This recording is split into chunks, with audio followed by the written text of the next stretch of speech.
કેમ છો વિદ્યાર્થી મિત્રો? મજામાં? સરસ. કાંઈ તૈયારી બરાબર ચાલે છે ને 12મા ધોરણમાં? બરાબર. બહુ લોકડાઉનથી બીવાનું નથી, કોરોનાથી બીવાનું નથી. આપણે આપણું સરસ મજાનું કામ કર્યા કરવાનું છે. આપણી પાસે દિવસના દુકાળ છે એમ સમજવાનું. ભલે આપણે ઘરે હોય, ફિઝિકલ ના મળતા હોય, પણ સરસ મજાનું બોર્ડ વર્ક થાય છે. સરસ મજાનો તમને ટોપિક એક પછી એક સમજાય છે. છતાંય ન સમજાય તો ફોન કરીને તમે પૂછી શકો છો. મોટા ભાગના તમારાના રોજે રોજનું લેસન પણ કરી નાખે છે. એ પણ એક આનંદની વસ્તુ છે. ઓકે મિત્રો, આજે આપણે એક નવો ટોપિક ભણવા જઈ રહ્યા છીએ, મુક્ત વહેંચણીનો નિયમ. બરાબર છે? મુક્ત વહેંચણીનો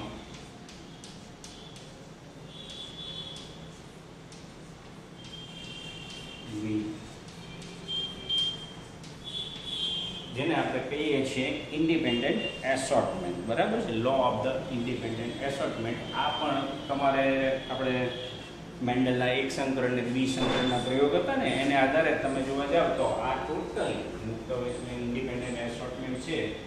એ જો તમને દ્વિસંકરણ બરાબર સમજાઈ ગયો હશે તો આ નિયમ સમજાઈ જ જશે, કારણ કે દ્વિસંકરણ ઉપર જ આધારિત આખો આ પ્રયોગ છે.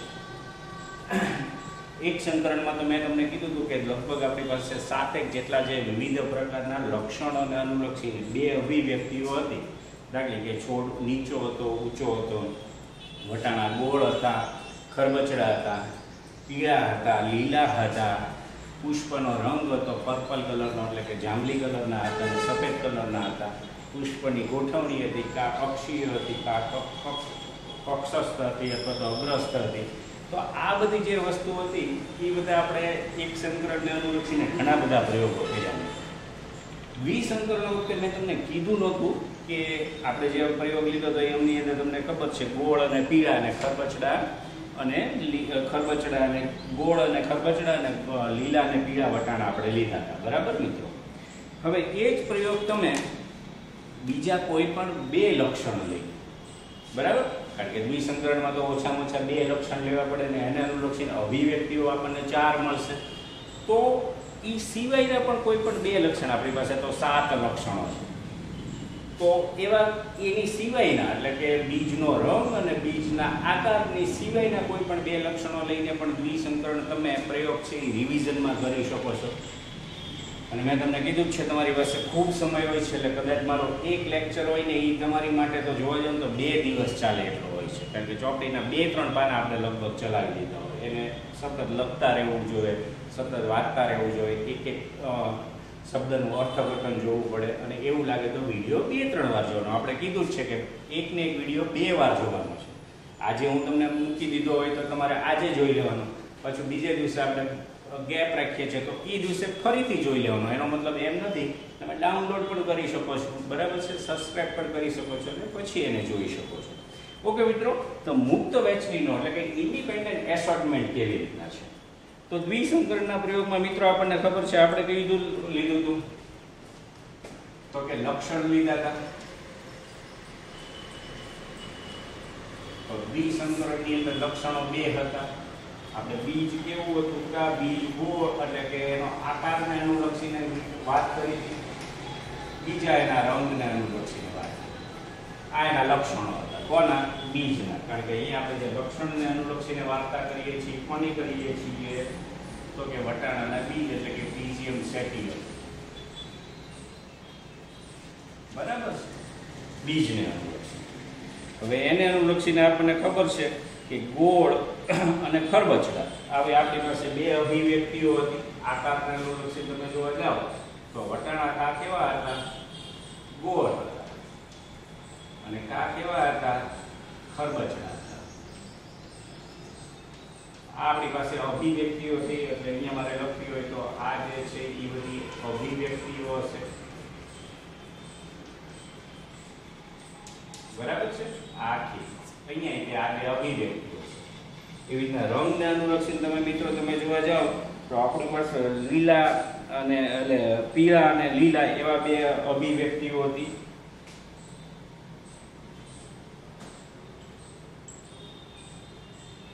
રંગને કન્સિડર કરો એટલે રંગને ધ્યાનમાં રાખો તો પીળો રંગ અને લીલો રંગ. બરાબર છે.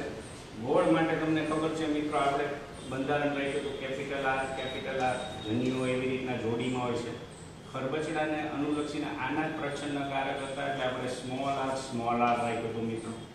પીળો પ્રભાવી કારક હતો એટલે આપણે કેપિટલ વાય રાખ્યું હતું, અને એના જ તે સંલગ્ન જનીનોને આપણે સ્મોલ આર એટલે પીળા ઉપર લીલો છે પ્રચ્છન્ન તરીકે વર્તો હતો.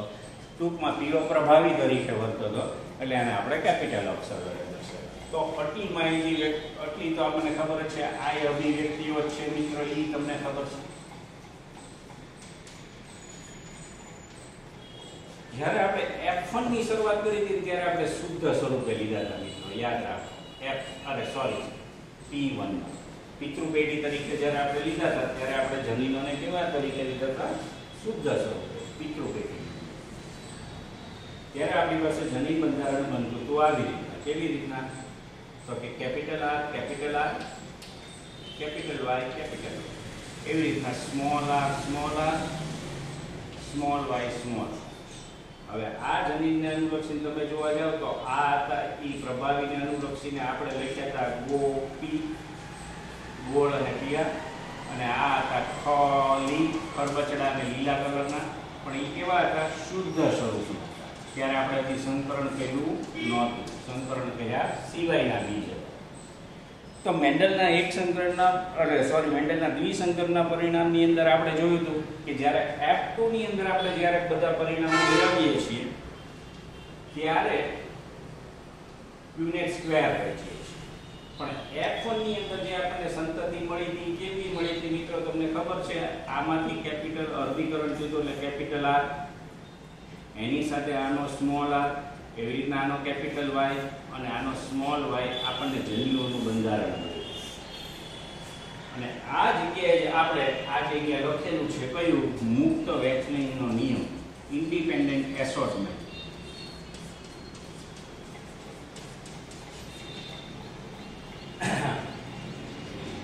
તો મુક્ત વહેંચણીના નિયમની અંદર, લો ઓફ ઇન્ડિપેન્ડન્સની અંદર તમે જોવા જાઓ તો આપણે આની અંદર અહીંયા જ આપણે એનું સ્વતંત્રપણે જોવાનું છે, કારણ કે આ લક્ષણ અને આ લક્ષણ બંને એકબીજા કરતાં સંપૂર્ણપણે સ્વતંત્ર છે.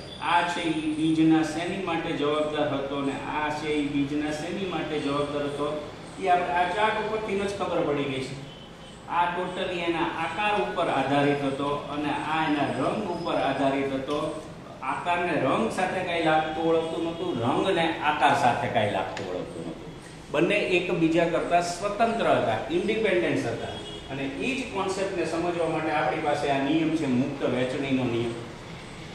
એની પહેલાં જ્યારે મિત્રો આપણે એક સંકરણનો નિયમ, એક સંકરણને અનુલક્ષીને આપણે એક નિયમ જોઈ ગયા હતા. સૌથી પહેલાં એનું નામ આપણે પાડ્યું હતું પ્રભુતાનો નિયમ.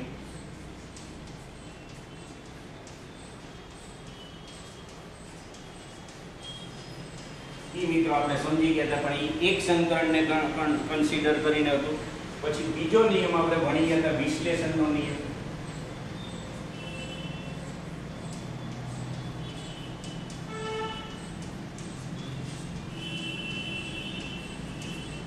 પ્રભુતાને આપણે લો ઓફ ધ ડોમિનન્સી કીધો હતો, ઓલાને લો ઓફ ધ સેગ્રેગેશન કીધું હતું. હવે આ ત્રીજો આવ્યો એ કયો? મુક્ત વહેંચણી.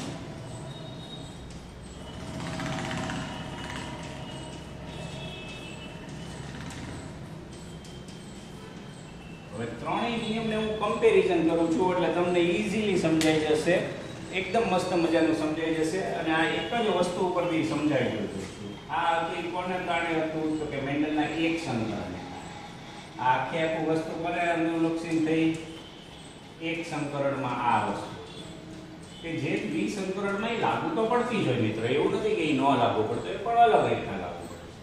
અને મુક્ત વહેંચણી છે એ દ્વિસંકરણને કન્સિડર કરે છે. એટલું પહેલા બરાબર સમજી લેજો મિત્રો. એટલે ત્રણ નિયમો છે એ તમારે સમજી લેવાના, કારણ કે નાની નાની ટૂંકનો તરીકે પણ અલગ પૂછાય છે. હવે પહેલા આ બે નિયમનું જે આપણે જે ભણી ગયા છે એનું જો ફટકે 2 મિનિટમાં મારે રિવિઝન કરવું હોય તો અહીંયા કરી શકીએ. ત્યારે મારે બે લક્ષણો એકસાથે નથી જોવાના, એક જ લક્ષણ જોવાનું છે, એટલે કે એક સંકરણના પ્રયોગને કન્સિડર કરીએ. કેપિટલ આર છે ગોળ માટે જવાબદાર હતું, સ્મોલ આર એ ખરબચડા ઉપર આધારિત હતું. કેપિટલ આર છે પ્રભાવી હતું, સ્મોલ આર એ પ્રચંડ હતું. માટે કેપિટલ આર છે એ F1 પેઢીની અંદર વ્યક્ત થતું. હવે F1 પેઢી તમને બરાબર ક્લિયર છે, કારણ કે તમે એક સંકરણ ને બે સંકરણ બરાબર ભણી ગયા છો. યુનિટ સ્ક્વેર એ તમને બરાબર ખબર છે. એટલે પ્રભુતાનો નિયમ ત્યાં લાગુ પડે કે સ્મોલ આર ની સાપેક્ષમાં કેપિટલ આર છે એ પ્રભાવી છે. મતલબ કે ગોળ જનીન છે, ગોળ આકાર માટે જવાબદાર જનીન છે, ખરબચડા માટે જવાબદાર જનીન ઉપર પ્રભાવીપણું બતાવ્યું. એવી રીતના સેમ તમે પીળો રંગ છે લીલા રંગના ઉપર પ્રભાવી છે, એટલે આની માટે કે તમે પ્રભુતાનો નિયમ સમજી શકો. પણ આ બંને વસ્તુ કેવી છે? અલગ છે. બરાબર છે. વિશ્લેષણનો નિયમ, તો વિશ્લેષણની અંદર જ આપણે કહી દીધું તો શું છે? ઇન્ડિપેન્ડન્ટ એસોર્ટમેન્ટ. એ તમે F2 ની અંદર તમે જોતા હતા કે જે વિશ્લેષણ થતું હતું, તમે F2 ની અંદર પરિણામ મળતા હતા, તો એક શક્યતા એવી રહેતી હતી કે એના પિતૃઓ જેવા પણ જનીનો લક્ષણો આવતા હતા પાછા. તો પ્રચ્છન્ન ભેગા થઈને પાછું પ્રચ્છન્ન પણ બતાવી શકે છે.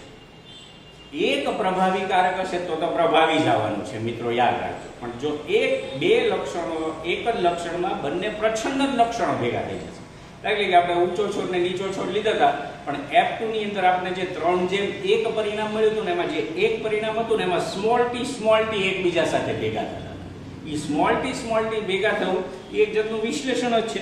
એટલે એની અંદર પછી તમે સમયુગ્મી પિતૃ અને વિષમયુગ્મી પિતૃ ની આપણે તમને સમજાવ્યું છે. કેપિટલ ટી સ્મોલ ટી હોય તો વિષમયુગ્મી છે, કેપિટલ ટી છે એ સમયુગ્મી છે, સ્મોલ ટી શું છે તો કે સમયુગ્મી છે. તો એને કન્સિડર કરીને આપણે સમજી શકીએ વિશ્લેષણનો નિયમ. તો વિશ્લેષણનો નિયમ એ આપણે ઓલરેડી એક સંકરણને અનુલક્ષીને સમજી ગયા છો, અને એ તમને F2 માં મળતું હતું એટલે આપણને પરિણામ 3:1 મળતું હતું મિત્રો. એવી રીતના તમે જોવા જાવ તો અહીંયા જ્યારે તમે F2 નું પરિણામ મેળવશો ત્યારે આપણે ક્યુનેટ સ્ક્વેર બનાવ્યો તો યાદ કરો. અહીંયા જે આપણે F2 નું પરિણામ મેળવ્યું, આપણે દ્વિસંકરણનો પ્રયોગ આખો યાદ છે, એવું લાગે તો આખું આજે ફરીથી લખી નાખવાનું. તો આખો ક્યુનેટ સ્ક્વેર બનાવ્યો હતો, અને ક્યુનેટ સ્ક્વેર ની અંદર તમને ખબર છે નરજન્યુ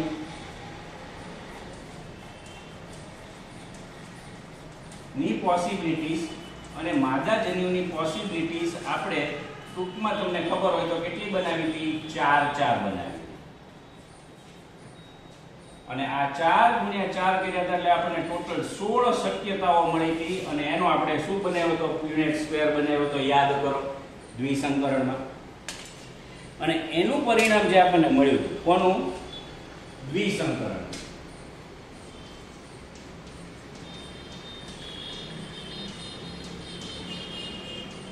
નું જે પરિણામ મળ્યું એ આપણને કયું મળ્યું? તો કે 9:3:3:1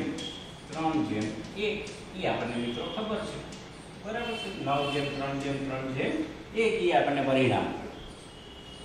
અને 9:3:3:1 આપણને જે પરિણામ મળ્યું એને કન્સિડર તમે કરશો તો એને ધ્યાનમાં રાખી આ તો આપણને પરિણામ મળી ગયું હતું. બરાબર છે. કે જેની અંદર તમે જોવા જાવ ટોટલ આપણે જે છોડ મળ્યા હતા 16 ને તમારે ભાગી નાખવાના છે, એ પ્રમાણે જ આધારે મળ્યું હતું.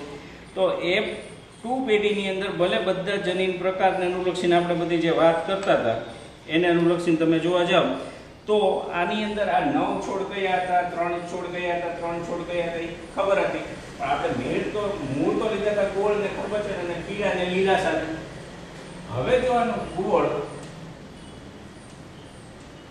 આ ગોળ અને એની સાથે તમે કોને લ્યો છો? તો કે એના તે પ્રચ્છન્ન કારક છે એ ખરબચડા છે. બરાબર છે. તે ગોળ ને ખરબચડાનું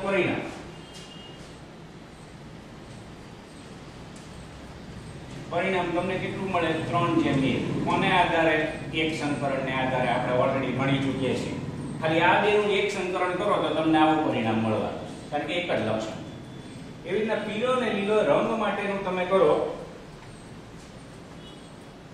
બીજા કલરનો ચોક લઈ લો એટલે તમને સમજાય. બરાબર છે. કયો લેવાનો છે? પીળો અને લીલો.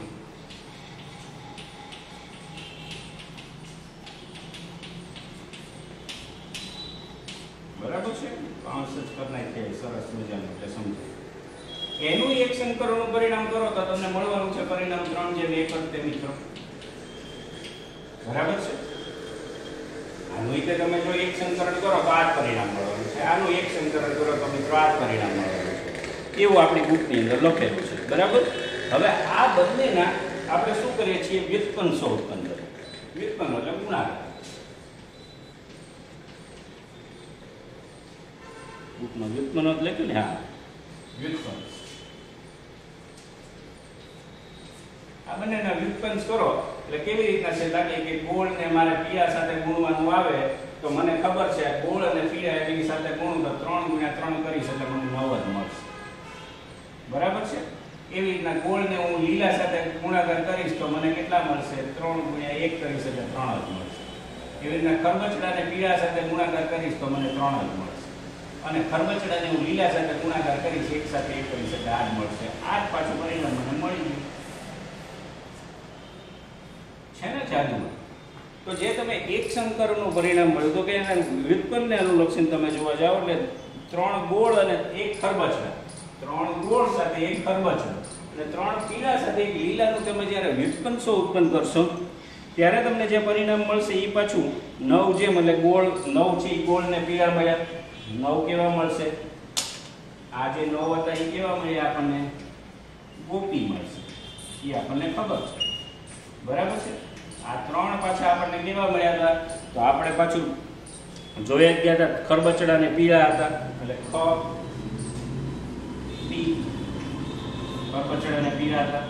આ 3 કેવા હતા? તો ઈ મિત્રો આપણને ખબર જ છે ઈ કેવા હતા? ગોળ અને લીલા હતા એટલે કે ગોલી હતા. યાદ કરો, આપણે આ બધું લખેલું જ છે એક સંકરણ, પણ આપણી ચોપડીની અંદર ઈ મુક્ત વિશ્લેષણને અનુલક્ષીને તમને સમજાયું છે. અને છેલ્લું હતું ઈ ખરબચડા ને લીલા હતા એટલે કે ખલી હતા. બરાબર છે? તો આ જે આપણને પરિણામ મળ્યા, ગોપી 3 9 મળ્યા, ખપી 3 મળ્યા, ગોલી 3 મળ્યા અને ખલી 1 મળ્યું. આ બધાએ પોતાનું સ્વતંત્ર મુક્ત વિશ્લેષણ કર્યું. બરાબર? અને દ્વિસંકરણના પ્રયોગની અંદર 2 વિરોધાભાસી લક્ષણો લીધા હતા ધરાવતા છોડ વચ્ચે સંકરણને પરિણામે આધારિત મેન્ડલના બીજા સામાન્ય નિયમો રજૂ કર્યા, જેને મેન્ડલના મુક્ત વિશ્લેષણનો નિયમ કહે છે. આ નિયમ દર્શાવે છે જ્યારે કોઈ પણ સંકરણ લક્ષણોની 2 જોડ સાથે આવે ત્યારે કોઈ એક જોડનું લક્ષણ બીજી જોડની લક્ષણથી સ્વતંત્ર રીતે વિશ્લેષણ પામે છે. હવે એની માટે તમારે અહીંયા આવવું પડશે. આને અહીંયા વચ્ચે લક્ષ્મણ રેખા દોરી નાખો. આ ભાગ છે એ શેની માટે જવાબદાર છે? એના આકાર માટે જવાબદાર છે. આ ભાગ છે એ શેની માટે જવાબદાર છે? એના રંગ માટે જવાબદાર છે. રંગને આકાર સાથે કઈ લાગતું ઓળખતું નથી, આકારને રંગ સાથે કઈ લાગતું ઓળખતું નથી. એને જ આપણે મુક્ત વૈજ્ઞાનિક કહીએ છીએ, મુક્ત વિશ્લેષણ કહીએ છીએ. બંને સ્વતંત્ર છે. અને આ વસ્તુ મેં તમને જ્યારે દ્વિસંકરણ સમજાવ્યું હતું ત્યારે પણ મેં સમજાવ્યું કે દાખલા કે મનુષ્ય છે એની અંદર 23 જોડ રંગસૂત્ર પડેલા. 23 જોડની અંદર તમારી અંદર લગભગ 30 થી 35,000 જેટલા જુદા જુદા લક્ષણો એટલે કે કેરેક્ટર્સ. દાખલા કે હું તમને એમ જ કહું કે તમારા ચામડીના રંગ માટેનું જવાબદાર મેલેનિન નામનું પ્રોટીન એક બને છે જે તમારું ચામડીનો રંગ નક્કી કરે છે. એ તમે માની લો કે તમારી 23 જોડમાંથી 11મી જોડ ઉપર પડેલું છે. 11મી જોડના એક નાના એવા રંગસૂત્રિકાના નાના એવા ભાગમાં ઈ જનીન માટેના જીનોટાઇપ્સ અથવા તો એના માટેના જનીન સંકેતો પડેલા છે એમ તમે માની લો. જનીન સંકેતો હજી તમારી માટે આ ઉંમરે સમજવું થોડું અઘરું પડશે. એ આપણે ભણવાનું છે 12માની. બરાબર? અરે 12માની અંદર 6ઠ્ઠા ભાગની અંદર, અત્યારે 12મું ભણી રહ્યા છે. પણ એવી જ રીતના એ જ 10મી જોડ ઉપર અથવા તો 11મી જોડ ઉપર એક બીજા નાની એવી રંગસૂત્રિકા ઉપર તમારે તમારું ઇન્સ્યુલિન બનાવવા માટેના બીટા કોષ માટેના જે જનીનો છે એ પડેલા છે. બરાબર છે? અથવા તો તમારા આંખની અંદર એક રોડોપ્સિન નામનું પ્રોટીન હોય છે એની માટેના જવાબદાર જનીનો પડેલા છે એમ માની. બંને રંગ માટેના જ છે એમ માની. એક ચામડીના રંગ માટે, એક આંખના રંગ માટે. આ બંને જનીનો એકબીજા કરતા સ્વતંત્ર છે. બરાબર છે? આંખના રંગ માટેનું જવાબદાર જનીન છે એ તમારા ચામડી ઉપર કાંઈ અસર નહીં કરે. તમારા ચામડીના રંગ માટેનું જવાબદાર જનીન છે એ તમારા આંખના રંગ ઉપર જનીન અસર નહીં કરે. એવી રીતના તમારા બીટા કોષની અંદર ઇન્સ્યુલિન બનવાનું તો એની માટેનું જવાબદાર જનીન જુદું છે. એની માટે ચામડીના રંગ માટેનું જવાબદાર જનીન અસર નહીં કરે. આ બધા સ્વતંત્ર રીતે વ્યક્ત થાય છે, ભલે પડ્યા છે સાથે ને સાથે. દાખલા કે 10મી જોડો જો આપણે કીધું હોય 10મી જોડ ઉપર જ બધા પડેલા હશે, બરાબર છે, પણ બધાના ભાગ અલગ અલગ છે અને બધા સ્વતંત્ર છે, એટલે જ આપણે એને મુક્ત વ્યક્તિ કહીએ. એટલે કે એના આકારને રંગને કાંઈ લાગતું વળગતું નથી, બંને સ્વતંત્ર છે. અને એટલે જ આપણે આવા વ્યુત્પન્ન બનાવ્યા કે એનો આનો એક સંકરણ કરો ને આનો એક સંકરણ કરો, એને એનું મલ્ટીપ્લિકેશન કરો એટલે તમને પરિણામ તો આ જ મળવાનું છે, શક્યતા તો આ જ મળવાની છે. આપણું ક્યુનેક્સ પેર જ હતું, અહીંયા આપણે લખ્યું છે ક્યુનેક્સ પેર, હવે તમને સમજાઈ ગયું છે. તો મુક્ત વહેંચણીનો નિયમ મિત્રો તમને આ સમજાવે છે. પણ પ્રશ્ન એ થાય કે તમને ખબર છે F2 ની અંદર આપણને જાત જાતના ભાતભાતના પરિણામો મળે, બરાબર છે. F2 ની અંદર આપણે પોસિબિલિટીઝ તમે જોઈ, જનીનોની શક્યતાને અનુલક્ષીને જીનોટાઇપ્સને કન્સિડર કરી આપણે કેટલા ટાઈપના જન્યુઓ ઉત્પન્ન કરી શકીએ. અને આપણને ખબર છે જેટલા નરજન્યુ ઉત્પન્ન થશે કેટલાક માદાજન્યુ ઉત્પન્ન થશે, અને એને કન્સિડર કરી આપણી પાસે શક્યતા હતી કઈ કઈ, તો કે જ્યારે આપણે F1 ની અંદર પરિણામ મેળવ્યું ત્યારે આવી રીતના શક્યતા હતી, અહીંયા આપણે લખેલું છે આ રીત, એ જ વસ્તુ મેં અહીંયા લખી છે. હવે આને જ્યારે આપણે સ્વતંત્ર રીતે ડિવાઈડ કર્યા, એટલે કે એમાંથી F2 માટેના આપણે જ્યારે જન્યુઓ બન્યા, એ જન્યુઓ બન્યા કેવી રીતના બન્યા, તો કે કેપિટલ R સાથે એકવાર આપણે કેપિટલ Y લીધું, એક જન્યુ આવો બન્યો. કેપિટલ R સાથે એકવાર સ્મોલ y લખ્યો તો એક જન્યુ આવો બન્યો. એવી રીતના સ્મોલ r સાથે એકવાર કેપિટલ Y એટલે એક જન્યુ આવો બન્યો હતો, અને છેલ્લે બંને સ્મોલ હતા એક જન્યુ આવો બન્યો હતો. અને આવા 4 નર જન્યુ બન્યા હતા, યાદ કરો ક્યુનેક્સ સ્ક્વેર. અને 4 કેવા બન્યા હતા, માદા જન્યુ બન્યા હતા, યાદ કરો ક્યુનેક્સ સ્ક્વેર. F2 માટેનું, કારણ કે આપણે બધી વાત F2 ની કરીએ છીએ. જો દ્વિસંકરણ બરાબર સમજણો છે ને મિત્રો, તો તમને મુક્ત વહેંચણીનો નિયમ સમજાશે, નહીતર નહીં સમજાય. મિત્રો થોડો અઘરો હશે, બરાબર કોન્સન્ટ્રેશન કરજો. મુક્ત વહેંચણીનો નિયમ બરાબર ઇન્ડિપેન્ડન્ટલી એસોર્ટમેન્ટથી સમજજો, પછી જ આ સમજજો. અને આ 4 × 4 એટલે આ ચોકે ચોકે આપણે તમને ખબર છે ટોટલ આપણને 16 જાતની શક્યતા મળી હતી. તો ક્યુનેક્સ સ્કોરમાં આપણે 16 જ મેળવ્યા હતા મિત્રો. આ ક્યુનેક્સ સ્ક્વેરની અંદર F2 ની અંદર આપણે 16 સભ્યો મેળવ્યા હતા. અને એ 16 સભ્યોની ગણતરી જ્યારે આપણે કરી કેવી હતી, તો કે આવી હતી, બરાબર છે. તો આ વસ્તુ હવે તમને બરાબર સમજાઈ ગઈ છે. એવું લાગે તો ફરી આખું દ્વિસંકરણ ફરીથી કરો અને પછી આ પેરેગ્રાફ વાંચવાની કોશિશ કરો એટલે તમને બરાબર સમજાઈ જશે. ટૂંકમાં અત્યાર સુધીનું તમે હાર્દ તમે જોવા જાવ તો આને આ એકબીજા કરતા સ્વતંત્ર છે, એને કન્સિડર કરીને જ આપણે મુક્ત વહેંચણીનો નિયમ મિત્રો સમજી રહ્યા છીએ. એટલે કે આકારના જે ગોળ ને ખરબચડા સાથે રંગના પીળા ને લીલા ને કોઈ સંબંધ નથી. હા, એક વસ્તુ યાદ રાખજો, આકારના ગોળ ને ખરબચડાને એકબીજા ઉપર સંબંધ છે હો પાછો, ઈ પાછું ભૂલી ન જતા, કારણ કે આ બે એક જ લક્ષણ માટેની અભિવ્યક્તિઓ છે. એટલે આનો પ્રભાવીને આનો પ્રચ્છન્ન તો લાગુ પડે જ, અને એનું પરિણામ આપણે અહીંયા 3:1 મેળવેલું છે. એવી રીતના પીળા ને લીલા સાથે સંબંધ છે, એટલે કે આ પ્રભાવી છે આ પ્રચ્છન્ન છે, ઈ બેને તો એકબીજા ઉપર અસર કરશે જ તે, અને ઈ આપણો પ્રભુતાનો નિયમ છે. F2 ની અંદર એમાંથી વિશ્લેષણ કર્યું એટલે કોણ વ્યક્ત થશે એ વિશ્લેષણ થયું. એટલે એ પણ આને આ વસ્તુ તો લાગુ પડે છે, આને નાની, પણ જ્યારે આ બેનું સંયુક્ત રીતે તમે અહીંયા જ્યારે દ્વિસંકરણ કરો છો ત્યારે આ અને આ પોતપોતાની રીતે સ્વતંત્ર રીતે વહેંચણી પામે છે, મુક્ત વહેંચણી પામે છે, એવું મારે કહેવું છે. અને એનું પરિણામ તમને 9:3:3:1 મળે છે, કે જેના જુદા જુદા દેખાવ સ્વરૂપી તમને આવા મળે. આ તમને દેખાવ સ્વરૂપ મળે છે. અને F2 ની અંદર ઈ જે જન્યુઓ બન્યા હતા, આ બધા આપણે બનાવ્યા હતા, એ કોણ હતા? બધા જન્યુઓ હતા. આ બધા જન્યુઓ કેવી રીતના બન્યા એની વાત મેં તમને કરી ચૂક્યો હું. અને એની જે 16 શક્યતાના આધારે તમે કરી શકો છો. તમે એક બીજું ઉદાહરણ લઈને પણ કરી શકો છો. દાખલા કે મારે તમે દાખલા કે આપું, ચલો ને હોમવર્ક આપો. આજે તમે દ્વિસંકરણ એક બીજી રીતના કરો. તમારે અહીંયા લક્ષણ લેવાનું છે, બરાબર? લક્ષણ આપણે બે લઈએ. દાખલા કે પુષ્પનું રંગ અને પુષ્પનું સ્થાન. પુષ્પનો રંગ હતો એ કેવો હતો? તો કે પર્પલ કલર એટલે જેને તમે વાદળી કહો છો કે શું કહો છો જોઈ લેવું પડશે મારે. અલગ અલગ લક્ષણો જોયા. ઓકે. લીલો અને પુષ્પનું સ્થાન પક્ષી અને જાંબલી ને સફેદ, તો આપણે જાંબલી રંગ લઈએ.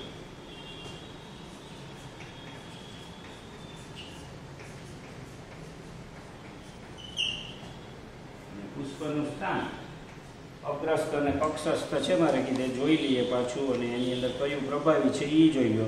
પક્ષીય છે એ પહેલા છે, અગ્રસ્ત છે એ પ્રચ્છન્ન છે, બરાબર છે. પક્ષસ્થ અગ્રસ્ત. હવે આની માટે તમારે લેવાનું જાંબલી માટે પર્પલ એટલે કેપિટલ પી કેપિટલ પી, એ તો આપણે મેં તમને પહેલા લખાવી દીધા છે બધા. આની માટે તમારે ડબલ્યુ નથી લેવાનું, સ્મોલ પી લેવાનું. પક્ષસ્થ એટલે એક્સિયલ છે એટલે કેપિટલ એ લેવાનું છે, આનું સ્મોલ એ લેવાનું છે. આ જ પ્રયોગ તમે આની માટે જેમ કર્યો તો એવી રીતના ફરીથી કરજો અને એને કન્સિડર કરી આ વસ્તુ સમજવાની ટ્રાય કરજો અને 9:3:3:1 પરિણામ મેળવજો. કયું પરિણામ મળે છે મને કહેજો, બરાબર મિત્રો? તો આની અંદર તમે જોશો તો આપણે આ બધા જન્યુને અનુલક્ષીને તમે જોશો તો આર અને આરનું વિશ્લેષણ 50% જન્યુઓ આર જનીન ઉપર આધારિત છે, 50% છે એ સ્મોલ ઉપર આધારિત છે, બરાબર છે. અને બીજા 50% સ્મોલ આર જનીન હોય છે.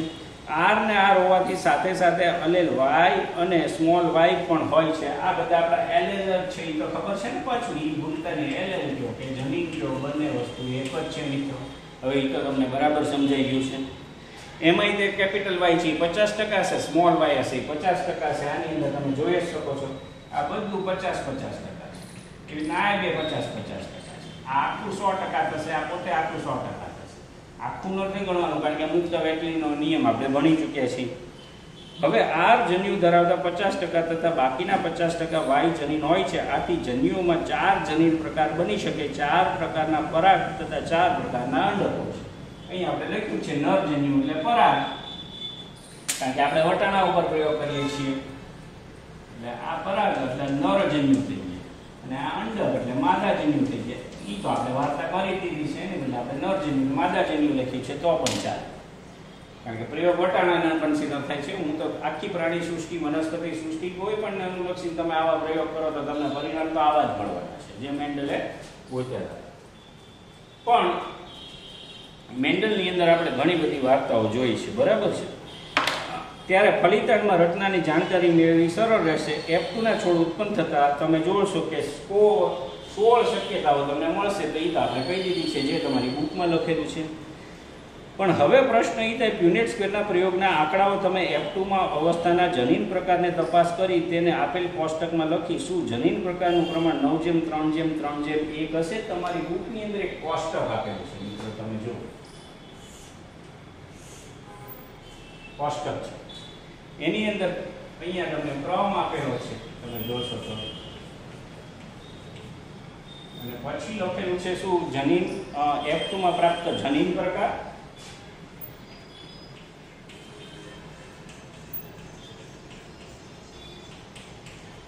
અને F2માં પ્રાપ્ત શું છે તો કે સ્વરૂપ પ્રકાર અથવા દેખાવ પ્રકાર. સ્વરૂપ એ કહી શકાય ને, સ્વરૂપ, બરાબર છે. આ આપણી પાસે શું છે? જીનોટાઇપ. આ આપણી માટે શું છે? જીનોટાઇપ. હવે મિત્રો સમજો બરાબર. તમે જે આ મેળવ્યું 9:3:3:1 દ્વિસંકરણને અનુલક્ષીને મુક્ત વહેંચણીના નિયમની અંદર, ઈ તો તમે ફિનોટાઇપ મેળવ્યું.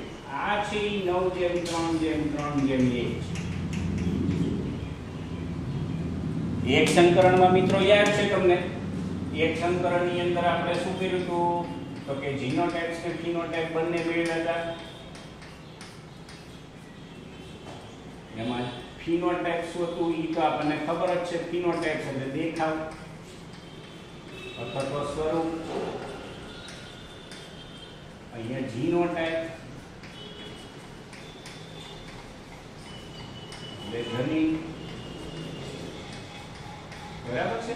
તો એક સંકરણની અંદર ઈ પરિણામ આપણને કયું મળતું હતું? તો કે દેખાવ સ્વરૂપ હતું. ઈ તો આપણને ખબર છે કેટલું મળતું હતું? 3:1. આપણે બરાબર જોયેલું છે. અને આની અંદર મળતું હતું કયું? 1:2:1. ઓકે, કોની અંદર? એક સંકરણ. આજે આપણે વાત કરીએ છીએ કોની કરી રહ્યા છીએ? દ્વિસંકરણમાં. દ્વિસંકરણમાં આ તો મળી ગયું. તો આ પરિણામ શું? ઈ મેં જ્યારે તમને દ્વિસંકરણ ભણાવ્યું હતું ત્યારે મેં મિત્રો તમને કીધું હતું કે એની તમે ઘરે ટ્રાય કરજો, કોશિશ કરજો. અને અત્યારે તમારી બુકમાં જે કરવાનું કીધું છે એ ટ્રાય કરવાનું જ કીધું છે. એટલે તમે બધાએ આ પ્રયોગ કરીને ટ્રાય પણ કરી હશે. અને હવે મેં બીજો પ્રયોગ પણ આવ્યો છે, ફરીથી પણ પાછી ટ્રાય કરજો. પણ મને થોડીક તમારી ઉપર દયા આવે છે. ચલો તો તમને થોડીક હિટ્સ આપી દઉં છું. પરિણામ હું લખી દઉં છું. પરિણામ કેવી રીતના એવું છે અને 16 શક્યતાઓ કેવી રીતના બનશે એ તમારે કરવાનું છે. હવે આનું જે પરિણામ મળશે જીનોટાઇપ, બરાબર નોંધી લેજો. હું લખી દઉં છું અત્યારે કેમ આવ્યું છે એ તમારે પૂછવાનું છે. 1:2:1 મળશે. આની અંદર ટોટલ 16 શક્યતા મળશે, પણ સીધી આની જેમ 9 નહીં મળી છે. આમ પરિણામ 1:2:1 મળશે. બરાબર. એ આની થશે ગોળ સાથે પીળા હશે, પીળા સાથે ખરબચડા, એવી રીતના. પણ જીનોટાઇપ્સ એવી રીતના નથી મિત્રો. દાખલા કે આ 1:1 લખ્યું હોય તો અહીંયા મારે લખી શકાય કે અહીંયા જીનોટાઇપ્સ કેવી રીતના તમે પુનેટ સ્ક્વેર મેળવશો ને તો અહીંયા capital Y, capital Y, capital R, capital R હશે. આવું તમને મળ્યું હશે પુનેટ સ્ક્વેર. એવી આખા ઓલાની અંદર એક જ શક્યતા હશે. તમે જુઓ તમારી પાસે પુનેટ સ્ક્વેર હશે ને તો તમે જોઈ લેજો એની અંદર તમને એક જ શક્યતા એવી મળશે, capital R, capital R, capital Y, capital Y. આપણે કેપિટલ R પહેલા લખવાના છે, સોરી. એટલે અહીંયા લખ્યું છે એ બધા થોડીક ઊંધી રીતના લખી નાખું છું. બીજા ભાષા મૂંઝાશો. Capital R, capital R. આવા આખા પુનેટ સ્ક્વેરમાં તમને આવું એક જ બોક્સ મળશે. બરાબર છે. એવી રીતના તમારે આ બધાના ગોતવાના છે.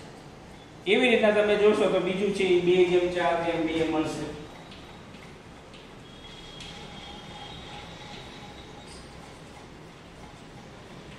પછી 1:2:1 મળશે. આ એનું જીનોટાઇપ મળશે. તમને આવું હાઈએસ્ટ તમે જોવા જાવ 4 છે, બાકી તો 1, 2, 1, 2, 4. હવે 4 કયા છે તમારે ગોતવાના, કયા 4 આવશે. બરાબર છે. હવે આ જે આખું પરિણામ મળ્યું ને એ આપણું શું થયું કે જે તમારે હોમવર્કમાં કરવાનું હતું મેં અત્યારે લખી દીધું ને એ આપણું જીનોટાઇપ છે. આનો ટોટલ સરવાળો પાછો 16 થઈ જશે. હો મિત્રો, એ તમે બરાબર જોઈ. તો કોકવાર પરીક્ષામાં તમને આના ઉપરથી ઘણા બધા એમસીક્યુ પૂછી શકે. દાખલા કે આવું 4 વાળું પરિણામ વાળું એનું જીનોટાઇપિક બંધારણ આ ટાઈપનું જે મેં અહીંયા લખ્યું છે એ કયું હશે અત્યારે હું નથી કહેવાનો, એ તમારે જાતે ગોતવાનું છે.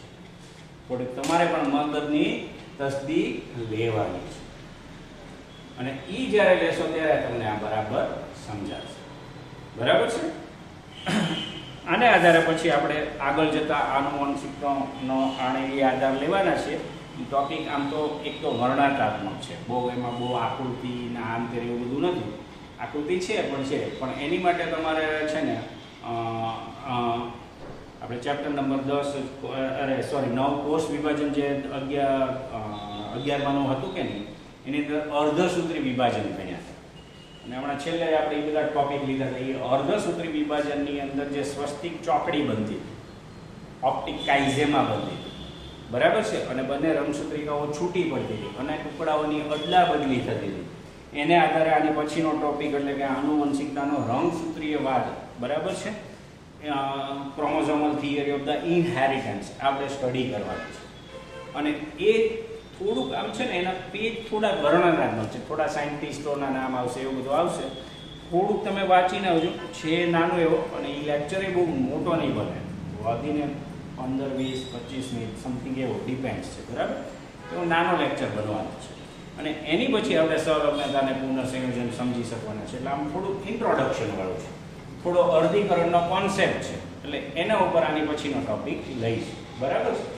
તો એ થોડુંક તમે વાંચી લેજો અર્ધીકરણ. ફરીથી એટલું આ લેક્ચર પૂરો થાય ને પહેલાં કરું છું. આજનું આખું મુક્ત વહેંચણીનો મુક્ત વિશ્લેષણનો નિયમ સમજાઈ ગયો છે. ફરી પાછા આપણે ત્રણેય નિયમ જોઈ ગયા છે મિત્રો. પ્રભુતાના નિયમની અંદર શું થાય છે, વિશ્લેષણના નિયમમાં શું થાય છે. પ્રભુતાના વિશ્લેષણનો નિયમ છે એક સંકરણ સાથે સંકળાયેલો તો એ હવે બરાબર સુસ્પષ્ટ થઈ ગયું.